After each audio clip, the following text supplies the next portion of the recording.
Presiden Vladimir Putin berikrar akan melancarkan tidak balas ketenteraan terhadap serangan Ukraine di sepadan Rusia yang disifakannya sebagai percubaan Kiev menggagalkan usaha pemilihan semula. Ikrar itu dinyatakan ketika berucap pada Majlis Keselamatan hari pertama pengundian 3 hari yang turut diadakan di wilayah diduduki Ukraine.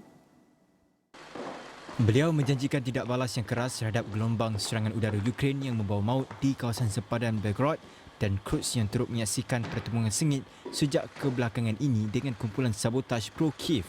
Katanya serangan berkenaan yang bertujuan mengganggu perjalanan pilihan raya tidak akan terlepas daripada hukuman. Ucapannya itu disiarkan di televisyen milik kerajaan. Putin sudah berkuasa di Rusia sejak 1999 dan bersedia melanjutkan cengkaman kuasanya sehingga 2030. Jika Putin melengkapkan satu lagi penggal Kremlin, beliau akan kekal berkuasa lebih lama daripada mana-mana pemimpin Rusia sejak Catherine the Great pada abad ke-18.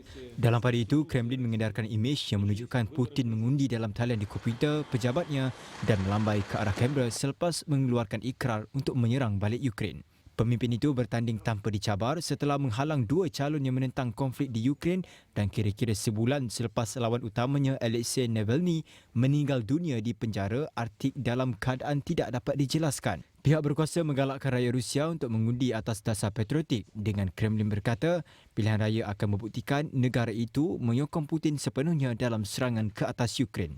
Hari pertama pengundian dicemari dengan perbuatan vandalisme di pusat mengundi dengan sekurang-kurangnya 9 tangkapan kerana mencurah pewarna ke dalam peti undi dan serangan pembakaran.